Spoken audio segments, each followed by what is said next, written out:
Hello friends, welcome back to my channel. আশা করছি তোমরা খুব ভালো আছো আর আমিও ভালো আছি। অনেক দিন ধরেই ভাবছিলাম পিকনিক করব, কিন্তু সময় হয়ে উঠছিল না। তারপরে পিকনিক করব বলে ঠিক করেই নিলাম। আর সকাল সকাল চলে এসেছি সবাই মিলে।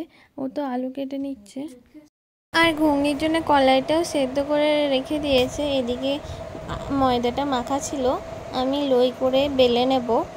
আর তো সেরকম আপাতত কোনো কাজ নেই। আর এই বাড়িটা দেখছো, এটা ওদেরই নতুন হচ্ছে, আর তার জন্য এই বাড়িটাতেই করেছি। ফাঁকা ছিল, ফ্যান ট্যান সবই ছিল।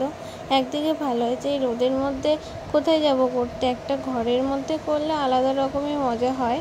আর এই গরমটাও লাগে না, এত গরম ছিল কিন্তু ফ্যান ছিল বলে বুঝতে পারিনি।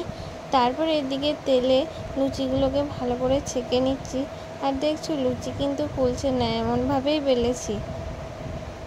কি করা যাবে, ফার্স্ট টাইম করছি তো, তার জন্যেই এইরকম অবস্থা। আর এদিকে প্রায় সব লুচিগুলোই হয়ে গেছে। আর একটা গোল লুচি বেলেছি, সেটাই তোমাদেরকে দেখিয়ে দিচ্ছি যে তার মধ্যে একটু গোল হয়েছে। এদিকে দেখছি এরা সবাই পেঁয়াজগুলো কাটছে আর আদা রসুন সব এদিকে কেটে নিচ্ছে। আর বাড়ি থেকে ও পেস্ট করে নিয়ে চলে এসেছে, আদা রসুন পেঁয়াজ যা যা লাগে মশলা সব মিক্সিতে বেটে নিয়ে চলে এসেছে। তারপরে এদিকে পেঁয়াজগুলোকে ভেজে নিচ্ছি ঘুগনির জন্য, টমেটো দিয়ে তারপর মশলাটাও দিয়ে দিলাম। আস্তে আস্তে এদিকে হয়ে যাবে। আর আমি তো ভিডিও করছিলাম আর ওদেরকে বলছি তোরা তাড়াতাড়ি কর, অনেক লেট হয়ে গেছিলো আর খিদেও পেয়েছিল। 11টা সাড়ে 11টা বাজতে গেল, অনেকক্ষণ আগে এসেছি, কিন্তু পিকনিক মানেই তো একটু লেট হবেই। তারপরে এদিকে ঘুগনিটাও হয়েই এসেছে প্রায়, এবার নাড়াচাড়া করে দিলেই হবে। আর মশলা আরে দিয়ে একটু আমি জল ঢেলে দিচ্ছিলাম, প্রায় হয়ে এসেছে। তারপর ভাবলাম যে এখানে বিরিয়ানির জন্য চালটা বসিয়ে দিয়ে যায়। আমার ফ্রেন্ড করছিল বিরিয়ানি, আমি টুকটাক সেরকম কিছু রান্নাবান্না পারি না, ওদের সাথে একটু আধটু হেল্প করছিলাম। আর তারপর খেতে বসে পড়েছি।